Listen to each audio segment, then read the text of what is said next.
the last 1 year, and today we are going to present the outcomes with you all. So this project is, project lead is Dr. Carmen at Lamagna. Then we have the brain of this project, Dr. Farheen Hassan. Then we have Dr. Rezbin Nahar, Ms. Carlin at Lamagna as our project partners, and I'm also there. So we are going to present our project today.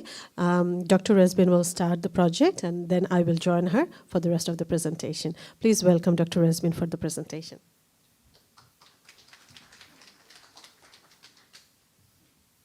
Thank you very much, and it's my great pleasure to present our research topic in front of all the distinguished guests, and very good afternoon, everyone.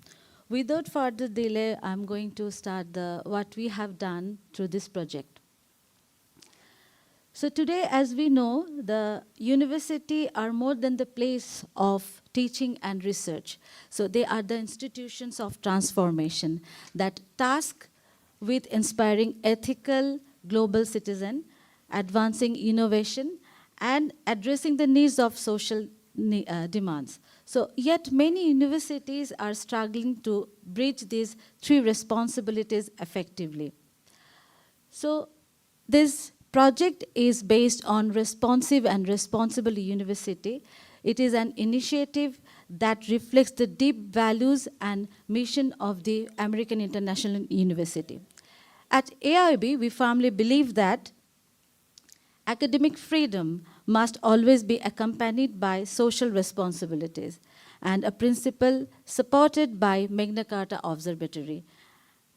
And in line with this commitment, AIUB proudly joined the Responsive and Responsible University Project 2023 to 2025.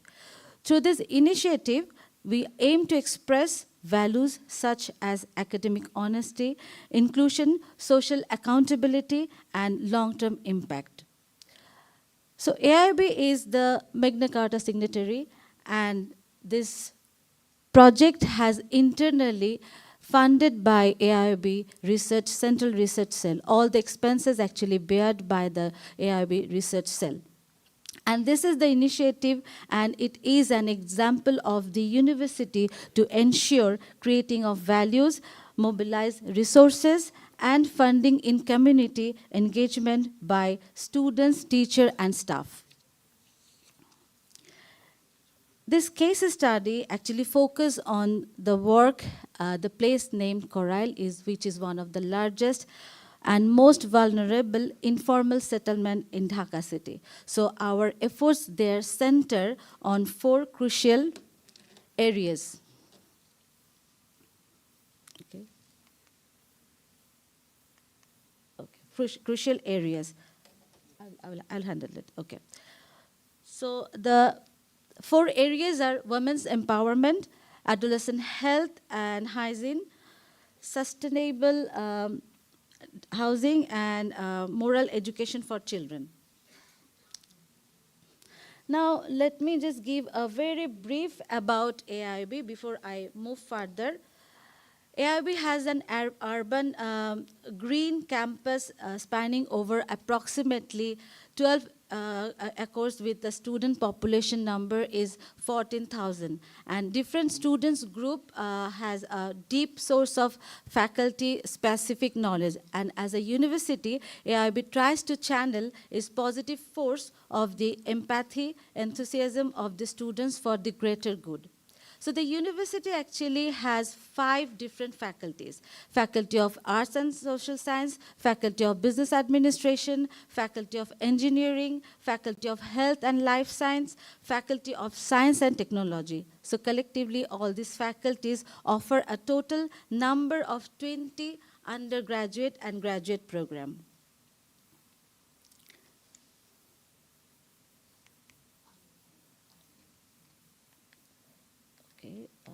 Sorry.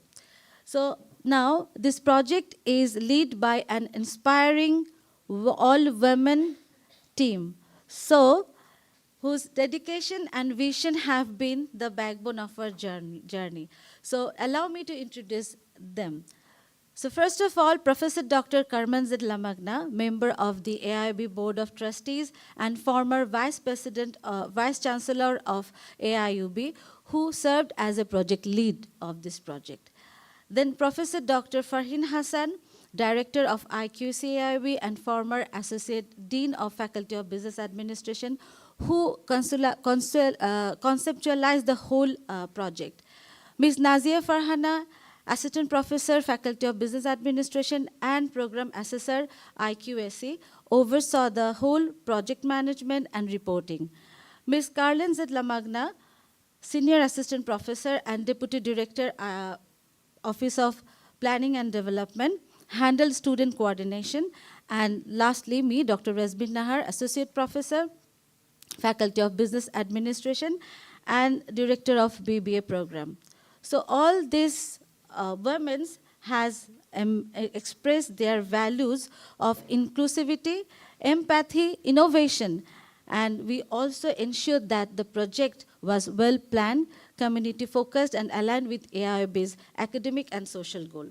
So since its founding in 1994, AIUB has strived not only for academic excellence, but also for social transformation through policies on equity, diversity, and inclusion, through international collaboration, and you can also see the strategic plan which we prepared for 2023 to 2033. So AIUB has aligned its mission with the Sustainable Development Goal. So this project is one more step towards bridging the gap between academic knowledge and real-world impact. Now this project site, as I mentioned the name, Coral, is the largest area of only 100 acres, but nearly 55,000 people live there in about 18,000 households. So it is a place of resilience, but also immense hardship, marked by overcrowding, poverty, inadequate housing, limited health care, and insufficient education opportunities. So despite these challenges, Coral's people demonstrate courage, resourcefulness, and desire for a better future. So, and it is here that AIUB choose to stand beside them.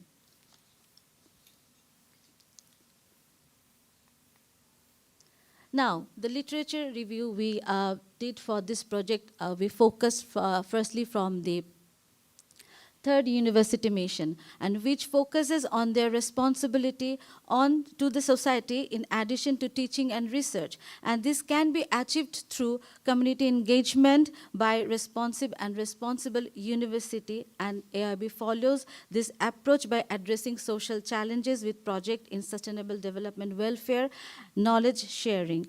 And this literature also highlighted the model, which name is Adoptive Braid Model, developed by former in 2019, and which actually he stated that how engagement can be institutionalized through a combination of organizational and individual effort to address the complex societal challenges faced by the university. And the community engagement framework, as we know, mostly developed by the Western culture, Western perspective. But AIUB, through this project, developed the community engagement framework based on the socioeconomic and cultural context of Bangladesh, and which offers a localized global South perspective. Now, this is a snapshot of a Coral project, which we can see the gender ratio, male is 49% and female is 51%. And the major jobs of men are service holder, day labor, rickshaw puller, small business, garments workers, and hotel staff. Major jobs of women are household help, garments worker, service holders, small business, day labor, cleaner, handicraft manufacturer. So what are the reasons for them to leave this, living in Coral? So especially land disputes, river erosion, flood, better income opportunity at city than village. And the schools, they have 51 primary school, high school has two high schools. Almost two-thirds of the children who started working before the age of 10 could not read a single Bangla and word if correctly. So it has only one government clinic and 4 non-government clinic, but still that is not enough, and they have a 2 local market, and there are 10 daycares. But despite having this, this has a lack of education and healthcare service is very limited. So now we can see the chorale, the places where we did our project, and these are the people who are living in the chorale. Now this is the broad objective of our project. The objective is a community engagement initiative to contribute to society by making good use of AIUB's knowledge, students, and output to address growing societal and economic challenge. Based on this broad objective, we specify few specific objectives. The specific objectives are to identify the socio-economic condition of the women population and suggest improvement plans, to develop affordable and sustainable housing for the low-income group, to undertake communication for development strategies for adolescents, to organize moral and ethical educational session for the children, and formulating a community engagement framework for higher education institution based on self-evaluation assessment for community activity. This is AIUB's initiative and student involvement. We actually divided into 2 parts. One is benchmarking, another is intervention. So benchmarking is on women empowerment, and the intervention is led by the students, 3 projects done by architecture students, MPH students, and the Shomoy Club of AIUB.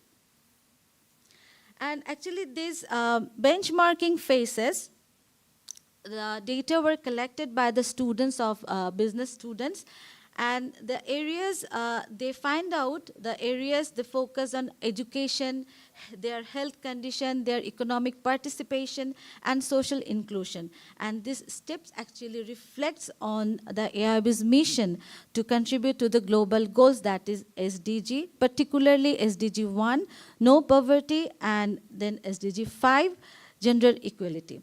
By building a strong evidence base, the university ensured that its actions were aligned with both institutional value and community needs.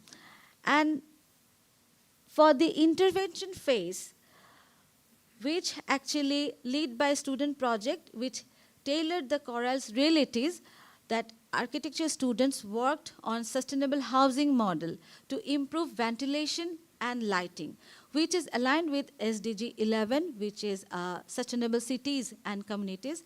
Public health students use creative communication strategies to promote hygiene and adolescent health, that is supporting SDG 3, that is good health, and SDG 10, reduce inequalities. And meanwhile, the Shomoy Club students organize interactive sessions or activities like storytellings and puppet to install the moral values in children, contributing to SDG 4, that is quality education. So together, these interventions demonstrate how AIUB transforms classroom learning into a meaningful community impact, fostering both social responsibility and sustainable development, and that show how AIUB connects education with real community impact, supporting the sustainable development goal. Now let me just talk about women empowerment. We can see that baseline data were collected from the perspective of the condition of the women who are living in Karal. So they indicate that the women empowerment and Karal, such as education, economic participation, health and social inclusion, and it is, as I already mentioned, the students involved to collecting the survey, the data, and this SDG alignment, I already mentioned that SDG 1 and 5, that is no poverty and gender equality. This is the survey, the questionnaire we can see, and from the survey of data, we can see here 62% of a vibrant collection of young and mid-lifers, those who are our respondents, and 67.30% is majority never had any education exposure. That means they didn't go to the school even. And our women who are working, earning BDT, 3,000 per month, which is USD is approximately $25. And women not involved in any income generating activity is 26.3%. And the women earning by the effective delivery service done by 48% respondents, and women received no training. The percentage is 89.40%. And these are the data or the survey collected from 394 respondents. So these are the recommendation, like equip women with contemporary skills, facilitate funding for starting own employment from national and international sources, and they can go back to their native village to earn and create employment for others. So there is some way forward. This is vocational and financial training we can organize for them. Mentorship for empowerment and family shared responsibilities can be a good way forward for this project. Now, at this stage, I would like to invite Ms. Nazia Farhana to conclude the project findings along with the intervention led by the students, the framework we developed, and the beneficiaries from this project. Thank you very much.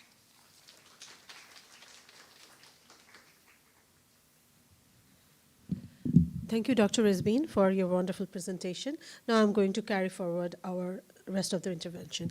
So Dr. Rezbin was talking about the intervention regarding women. So I will start my intervention with the living condition. So when we visited Coral, and when once you were looking at the pictures, you saw the living condition at Coral is not very favorable.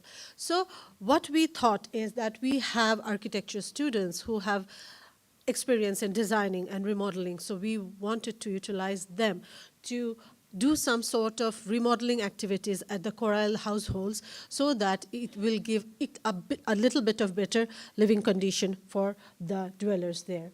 So what happened is that our student visited those Coral houses, and they identified 4 different kinds of houses that they wanted to remodel and work on. So they actually did some wonderful design, architectural designs of those houses, and actually they started working on it.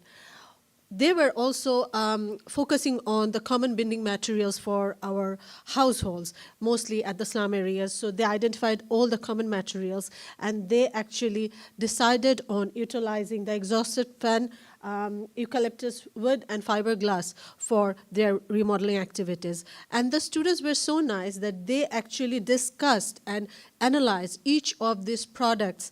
Actually, how good are they? What are the problems with those? They have a very detailed analysis of each of these products. So they looked at the exhaust fan, how they can help. They looked at the eucalyptus wood, which has less carbon footprint. So they were actually looking at all the sustainability issues of each of this product they are going to use for their project work. And this is actually a snippet of how they work. So I was saying they went and they observed the households, and based on their observation, they did some architectural drawing, and their observations was there were lack of lighting, there were lack of ventilation. And based on that, they went to the designing process, and in this designing process, they came up with some sort of a windowsill that will be, which was initially kind of with corrugated teeth, so they used fiberglass that will give more lighting, and you see that is movable, so that will also give more ventilation and air pass through the household. This is our students along with the local builders working on there, and this is the final outcome.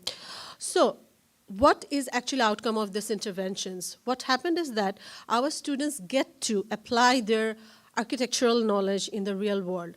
Of course, and I think what was the best outcome was the smiles on the dwellers when they had more lighting at their households. This positive feedback actually encouraged our students a lot.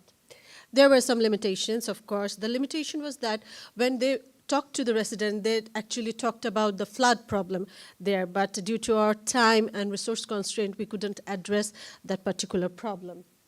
And of course, long-term durability and maintenance of the households are there.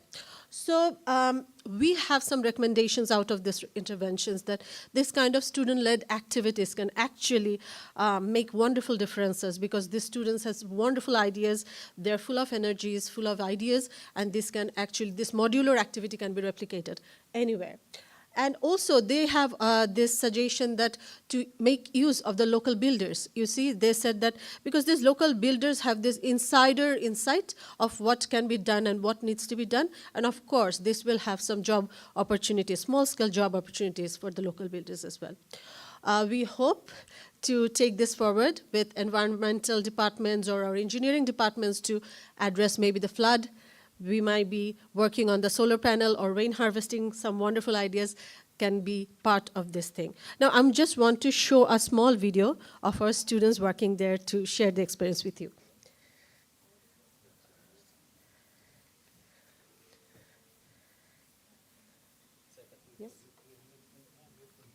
Yes? We're just connecting to the video.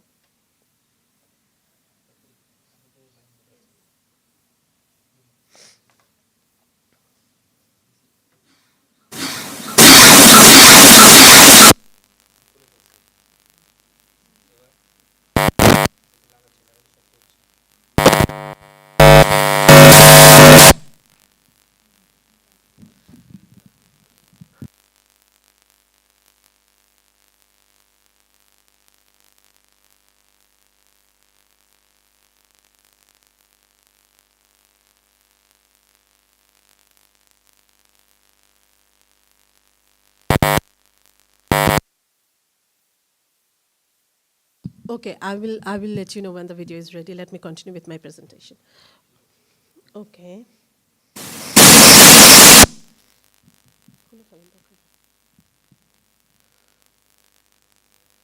Right.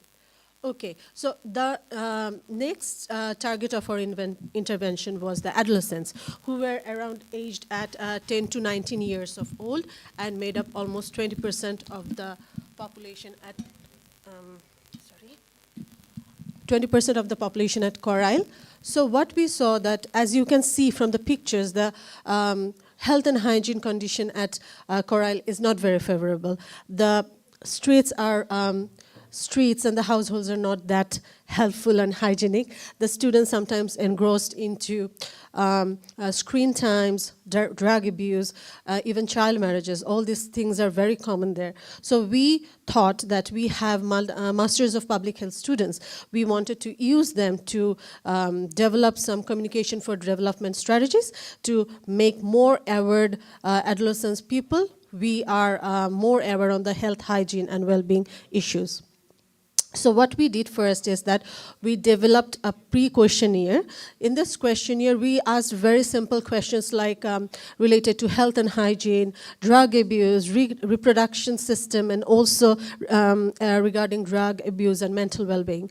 So this question actually this questionnaire actually gave us data about how well or what is their current state regarding health, hygiene, and well-being status. Based on this, we talked about with our MPH students, Masters of Public Health, and we developed some C4D strategies, including leaflets, beautiful posters. They also came up with a Facebook page, as there are lots of, these students are very much into social media these days. So we wanted to develop a Facebook page which will be periodically updating on the health and hygiene issues. So yes, so the activities. So activities are, they had some posters, even the micings, they had some really interesting ideas. They said that, okay, we will go for some Bengali cinema music and some catchy phrases to actually deliver the messages to there. And they also kept updating on the social media regarding all these health and hygiene issues. We also conducted the post survey, and it shows a little bit of spike in the awareness of social health and hygiene and well-being issues, mostly regarding the reproductive system, on some myths that they have, I would say, misleading myths that they related to health and hygiene issues. So what is our outcomes? Our outcomes were some pretty successful C4D strategies, leaflets and posters, social media coverage of health hygiene related issues. The post survey showed improved awareness, and also the Bengali language local contextualization of the material really helped. What really didn't help was that we utilized one local school, slum school, to formulate our intervention. So we somehow couldn't approach the non-school going students, and I think they were they needed most this kind of intervention, but somehow we couldn't do it. And we needed a much bigger, longer time to actually look at the benefits of our intervention. That time we didn't have. And also, at slum areas, there are floating people. They keeps moving. Sometimes they are in this slum, then they will move to another one. So sometimes these interventions, to actually see the benefits, we might have needed more time and more contextualize our findings. What our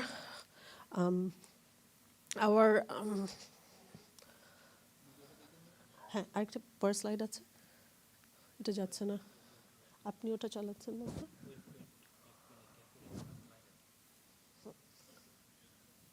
Right, so our recommendation is to actually multi-channel schools, different form of social media or different kinds of channel to actually convey this message. We hope that the schools will have some kind of corner, health and hygiene corner, well-being corner, even to somehow train some teachers regarding this kind. So I think we are ready with the video now.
Okay, so this were some of the videos where you see our student experiences there, and this experience actually helped us formulate our strategies and interventions at Kora and Slum. So I'll go back to my presentation now, please. Right. So our next intervention was the children who were aged 0 to 9 years. And what we thought that these children growing up in a slum area should be given a proper moral and ethical education. And we are very fortunate to have an AIUB Social Welfare Club, Shomoy, who helped us with this kind of slum dwellers education program. So here also we developed a pre-questionnaire where we asked very simple question related to what will you do if your friend is in need, if you are standing in a queue, should you break it? Some very simple moral and ethical questions to actually to grasp some idea what is their current moral and ethical condition. Then our students developed wonderful syllabus for the students.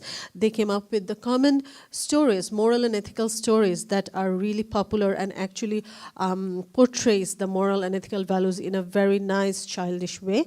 And there was also some videos selected for video interactions. So what were the outcomes? What we saw is that this kind of fun activities actually reinforce the moral and ethical values. We did see a spike. There were, it's not that the children doesn't know anything about the moral and ethical values, they do, but this kind of activities actually reinforce them. There were, once again, the non-school going children were not part of the intervention, and we regret that. Hopefully someday we can put them in there as well. So of course, what our recommendation will be to have more of this kind of child-centric interactive activities to reinforce the moral and ethical values. And we can think of a moral educational corner, and also not only in schools but also some nearby places where the schools don't go to schools. There are kids who don't go to school, but at slum areas are different places, so where this kind of things might help the students, the very young children, to develop moral and ethical values. So these were the 4 interventions that we had, and all our intervention we tried as part of this MCO project, we tried to align them with different Magna Charta Observatory values.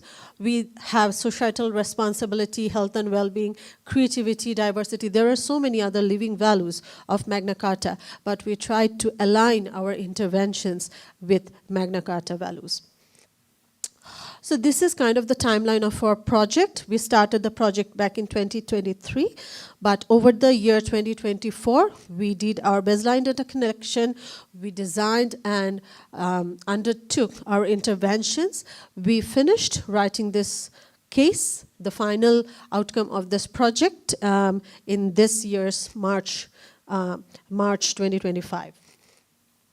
So what does this project deliver? The project, as you have already heard, that all the cases from this wonderful cases of Poland, Lithuania, Ireland, Ukraine, North Macedonia, and our case will be compiled and published in a book. Apart from this, this project has developed a community engagement framework for higher education institutes. We have developed a self-evaluation questionnaire for the educational institutions to understand their readiness for a community engagement initiative. Also, we have developed 2 pre- and post-survey questionnaire that to observe and evaluate the behavioral change for certain communication for development strategies. And we have also made a rubric that will evaluate the empathetic behavioral development of our students, because our students were part of all these interventions, and how these interventions developed their empathetic value. We have also contributed to literature with this research tools, and we also given a global South perspective, because sometimes our this side of the world might not be much represented in literature. We hope to contribute there as well. So this is just a glimpse of the self-evaluation survey that we have developed for the community engagement initiative preparedness for an institution. This is the rubric that we have developed for our students' evaluation of empathetic development.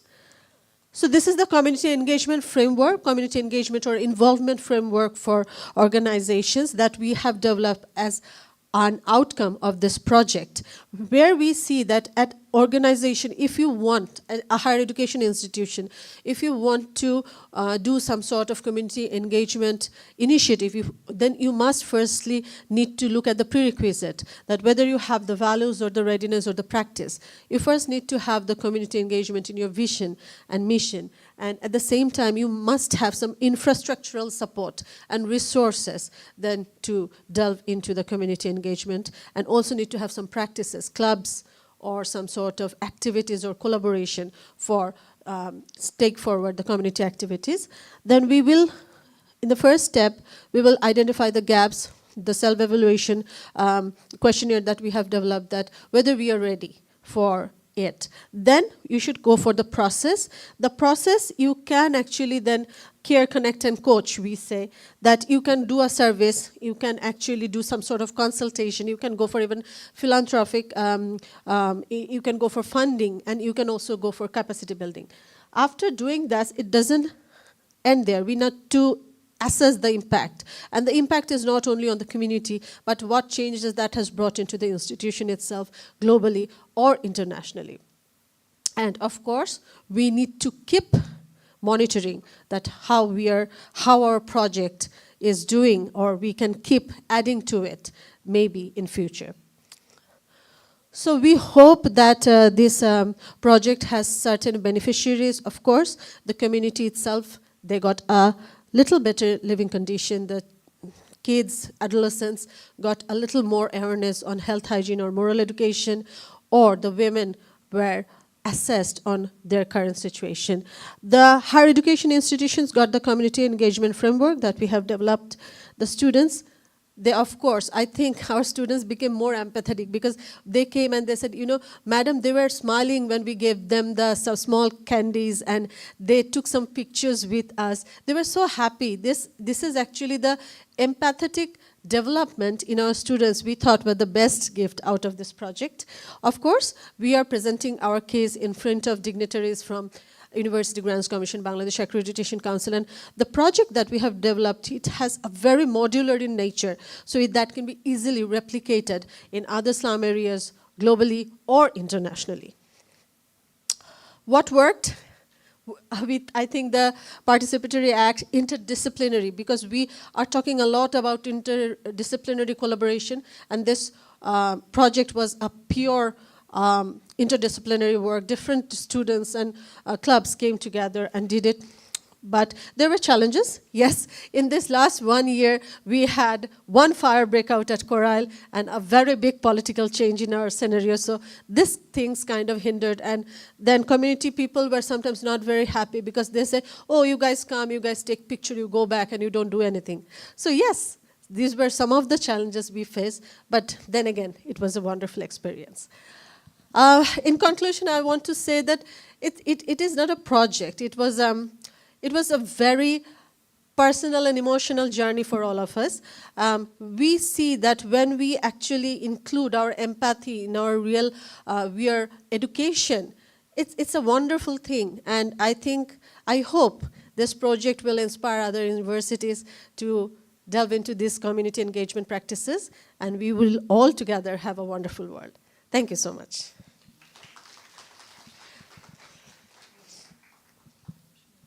So if you have any questions, we have Dr. Farheen, Dr. Rezbin here. So we are happy to answer.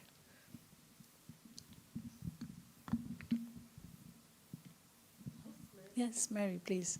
Thank you.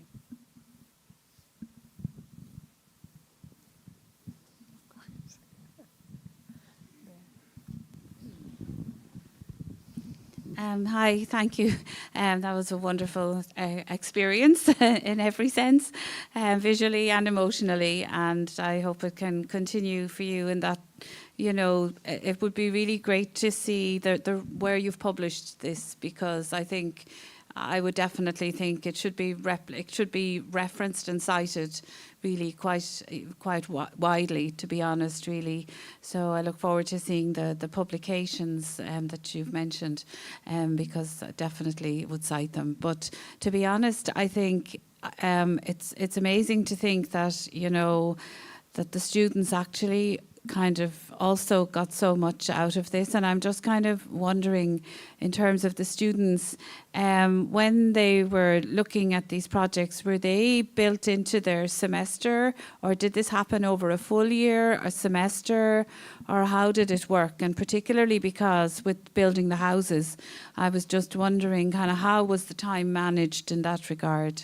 Thank you, Dr. Mary. In fact, all the assignments, all the interventions, it came as their assignments.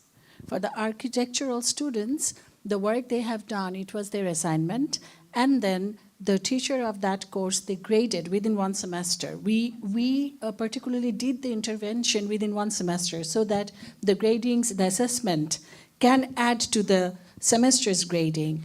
And the assignments they have done in that slum area, those were assessed, and finally it was added to their final grade of their semester. And we also had to communicate with the head of the department of the architectural department and with the teacher who gave it as their assignment. That is one. Number two, you have also seen that there is a rubric.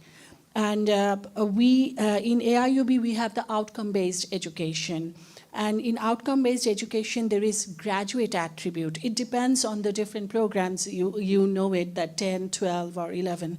So one of the graduate attributes of this architectural program is empathetic behavior, ethics, and moral values. So what we did, we also developed a rubric to assess how morally and ethically developed they are, and ultimately that was counted under the graduate attribute assessment of those students in that class.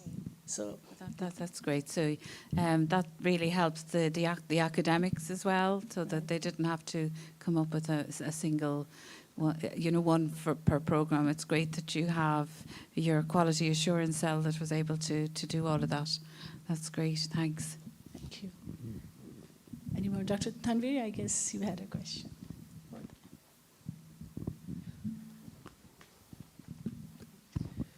Yeah, thank you. This is Tanvir from Southeast University. Thank you, everyone. These are wonderful projects I observed. This is really nice journey, and you presented very nicely. All the researchers, great. Gratitude for doing such works. It's a wonderful works. I rather say you were working with the coral slums. Actually, I had this experience of working when I was in a BRAC long before in 2012. So we have a lot of projects in coral that areas. I guess we have taken some data from your project as well, because we have cited BRAC University's research. I was in RED in BRAC that time. Then it was a long ago. So Dr. Farheen is a wonderful work, but as a researchers, we are all researchers. So if you allow me, I can share something.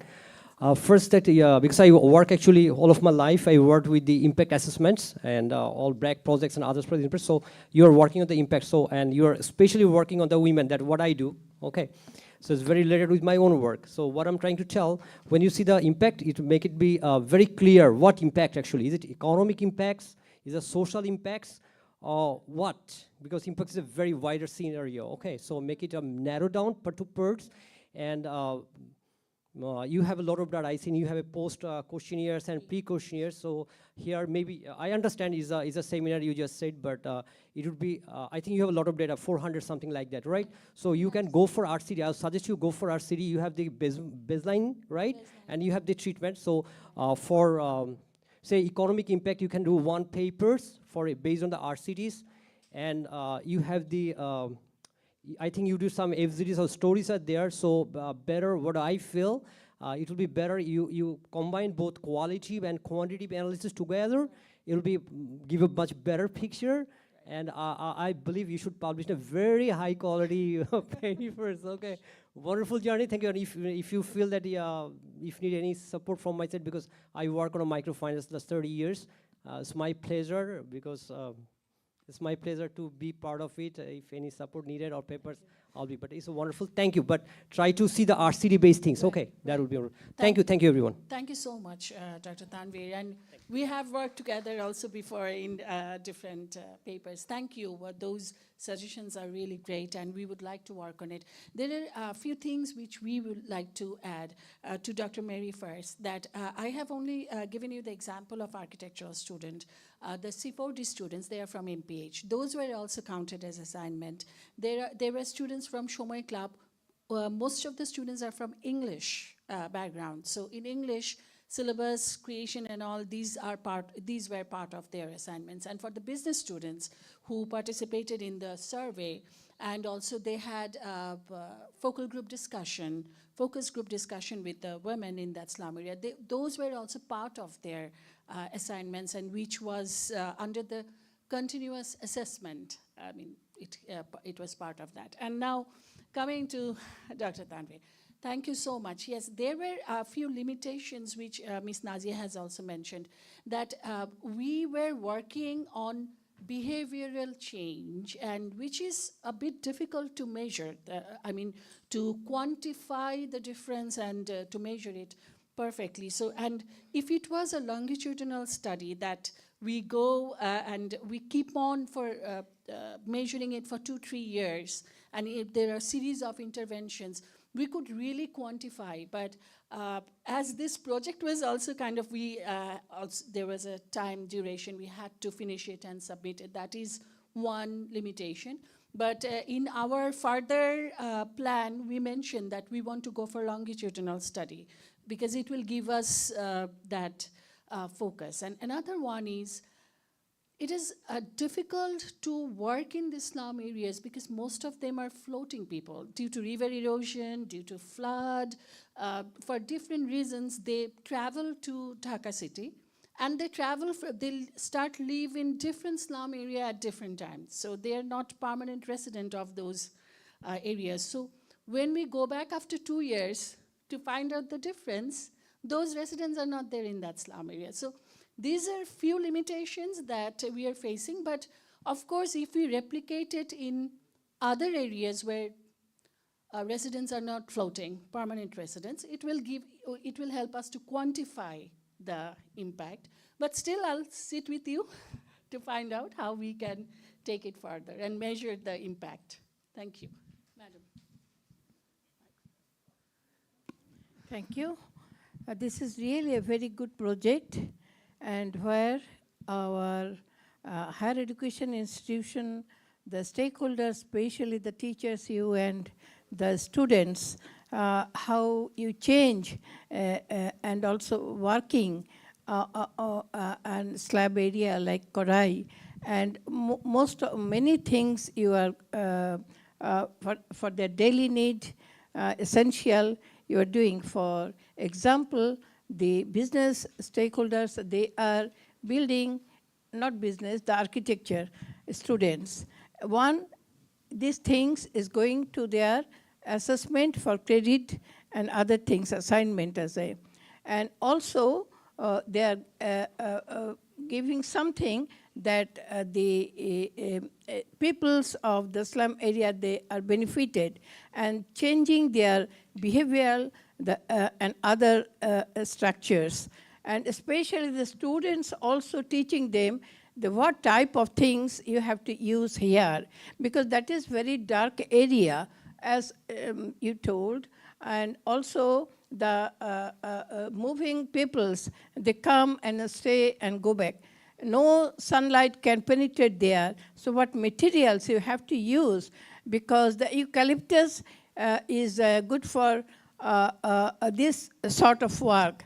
But if you keep it for a long time, it will take all the waters from the ground level. So it is using here. And another big thing is that the eucalyptus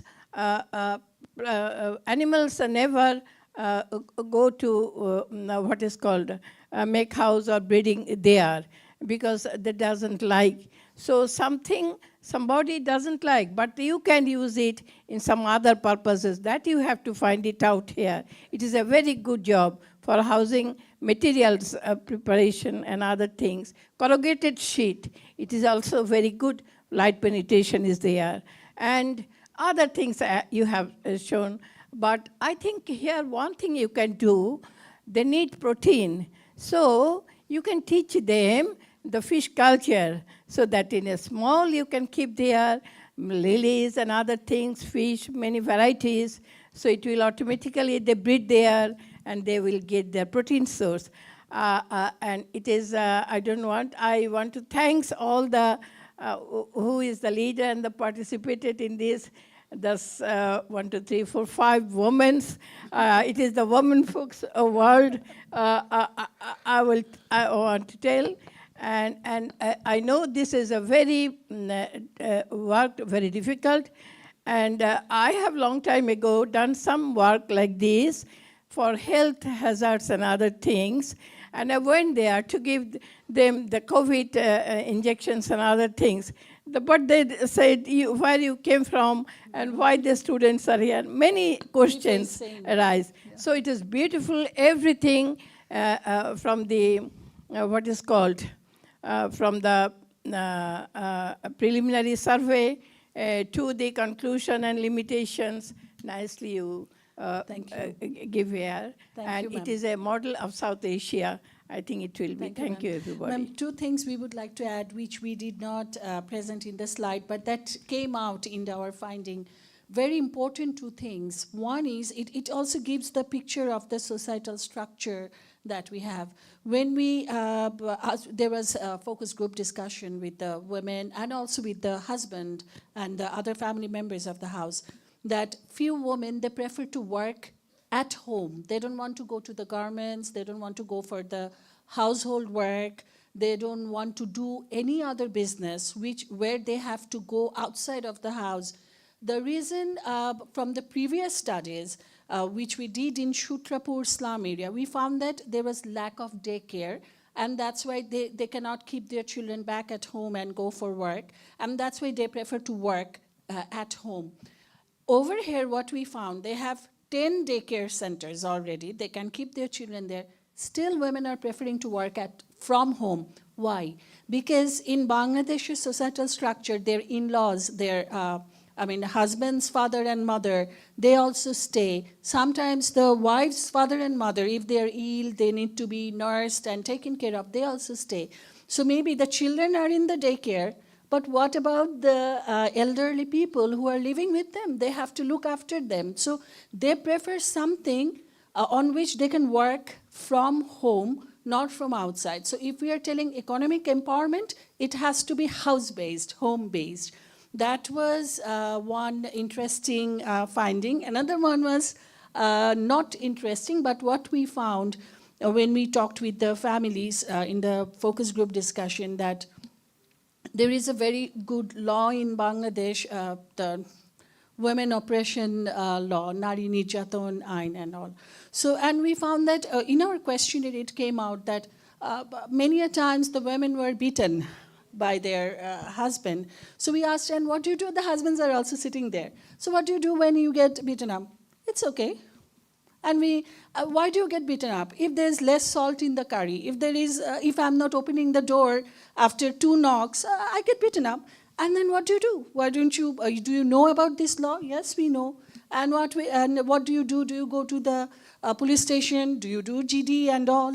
They're like, no, why should we? Because if we do, my husband will be sent in jail for 9 years. Who will feed my children?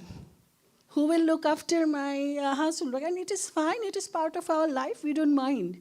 So these are few, findings which were also very kind of new to us. We didn't know for our students also. So though we did not put this in our findings, but it's kind of we have started thinking in a different way. That not only the economic empowerment by sending them to job, to garments industry, or to how we can house them at home, and some sustainable income source, maybe sewing machines. Even when we ask them about sewing machines, that if we give you sewing machines, you sew from home and then you sell it from home. And from the earlier studies, we found that they sell it after 1 month. If there are few NGOs who have given them sewing machine so that they can work sustainably for future, their husband or they sell it after 1 month and get the cash money, which is required to buy a cycle or a rickshaw or something else. So a sustainable income source for them, maybe we also have to work on it more, find out something which can be sustainable in the future. Yeah. Any more questions? Grow awareness, yeah. The awareness is the best way to combat this type of punishment the husbands are giving to the women because they have to work at home. Maybe Without they're this- not looking at it as No, punishment. they said it is women's work. They are not looking at it as Money punishment. they are It is giving in us. GDP. Nobody count it. So I think government and others have to realize that how much their work is going to the economy. So that much money you have to give to her, so that the opponent will understand. Right. But it is awareness. We have to slowly and gradually, like your works, we can extend from one Korai Busti Elaka to another, so that whole Bangladesh one day can able to know this sort of things. Thank you. Thank you, ma'am. Just two very quick comments after saying that was amazing. Thank you. One quick comment is you just used the phrase, we've started thinking in a different way. And I think that different way has shown real education benefit, real motivation for the students, real benefit for the community, real benefit for the university. And if I was the leadership of this university, I would be thinking, we've done it with 4 areas. How many more areas can we do it with? And the second thing, I know you are going to feature as a chapter in a book. I think all of this is worth much wider coverage, whether that's in the form of a video, which Magna Charta certainly would be pleased to host on its site, or whether even if it's a full-blown television program, which BBC might be interested in doing, but it's fantastic work and it should be broadcast much more. Congratulations. Thank you. Thank you, David. There's another one. Comment. 2, I guess.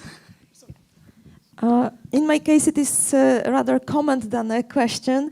I really want to express that I really admire your work and all what you have done. I think it is extremely needed, obviously, and I really admire your approach, and that this is some sort of, like participative research and action, so that you take into account the perspective of a person you want to actually, in a way, assist, help, improve, because obviously, their perspective may be different than a person who is doing this kind of action, and you show it here. So this is, in my opinion, really amazing that you don't impose your own ideas on them, but that you have to cooperate with them. I really admire this attitude, and thank you for your project. Thanks. Thank you. In my observation, that's a fantastic work you have done already. I must congratulate the team and appreciate the work you have done. In my observation, from quality assurance and accreditation perspective, because I work with that. We always encourage our universities to engage with the community and engage our students with good activities like this. But we have challenges, we know, but the AIUB, you made a very important example for many other universities. I have 2 dimensions of this work. One is helping the underprivileged people, giving them the way out to have better life. The other thing is development of students. As I can remember, Ms. Nazia, Farheen probably were mentioning the mental development of the students. Long before I was working with one private university, the medical students, they have a provision in their curricula to have 1 month in a remote area. No sanitary facility, nothing is there. I asked the students, what you have learned spending 1 month over there? They simply said, sir, how to survive, we learned that. And there is a big learning to the students. As you mentioned here, the mental development of our students, empathy, very important for us. One question I have, how can you make it sustainable? Not necessarily to help, but to sustainable for the university activities. Because it's derived by the clubs you mentioned. I was observing posters over there. So the club people will pass and they will be graduated. Then what happened to these types of activities of your university? That is very important. We have to continue this because the point you mentioned, development of our students. Other thing is that when I was talking with these types of activities in many universities, they asked me simple one questions. What is in it for us? You made a very fantastic development. How can we incorporate the learnings of these activities into the graduate attributes development? And you have a provision of rubrics to give them a score, and that will affect their or improve their grades as well, right? That is very important. I will request you to share this model with maybe with Grants Commission or BSc for many other universities so that they can follow. How can we integrate social or community engagement in our academic preparation as well? It's not simply helping poor people, it's the development of our graduate for future better nation to me. Once again, I must thank you for doing this wonderful piece of work. Thank and you of so course, much, sir. MCO, who supported you to do these activities. Thank you very much. In fact, the whole project, the conceptualization of this project, it was driven by MCO, that how universities can get involved in the community development. And I guess the one that we have as a teamwork, and through this process we have developed, that any university, if they want to kind of include values, creating values and cultural values in their mission, number one, and number two, as a part of their curriculum, pedagogy, and in other activities, educational process, maybe this framework which we have developed, and thanks to MCO, that any higher education, they can find out their values. We have given the values from our own perspective. They have to identify the values they want to include according to their mission and vision of their university, and then to assess themselves that how ready they are to go for community engagement. And but unlike Agatha, that it was the environment demanded. You did not have the time to get ready to act on that situation, but it just happened. Over here, this is just the framework that maybe if it is there instilled in the university, following this, gradually the practice of community engagement and involvement can maybe day by day increase. And then the practices, under practices we have kept the students, the logistic supports, the resources of the university, and then to identify the gap that where we are standing now and what we are supposed to do and what is expected. And then this process, it came out of this research project. And we have a plan that after this dissemination, we are sharing it in the academic council, and it will become a community engagement framework, hopefully, if it is approved for AIUB, and maybe the other university can use it and then internalize it according to their own university's mission and vision. But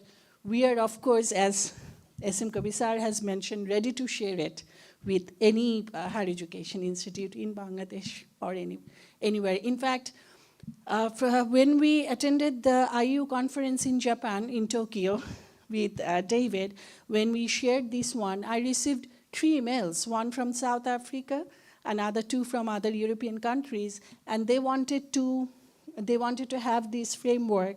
And also, we have also developed the community engagement policy for AIUB. So they wanted to have a look at this framework and the policy, and they wanted to use this for their university's own community engagement framework development. So, yeah, we will, of course, share it.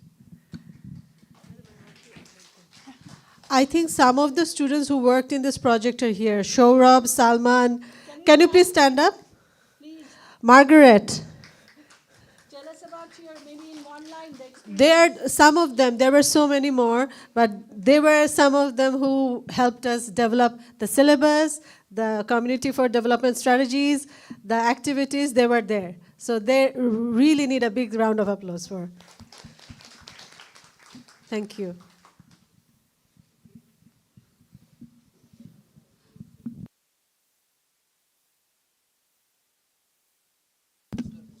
Our next session is the poster presentation.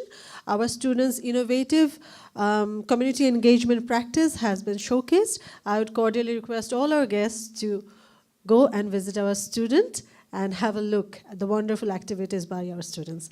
It is just displayed at the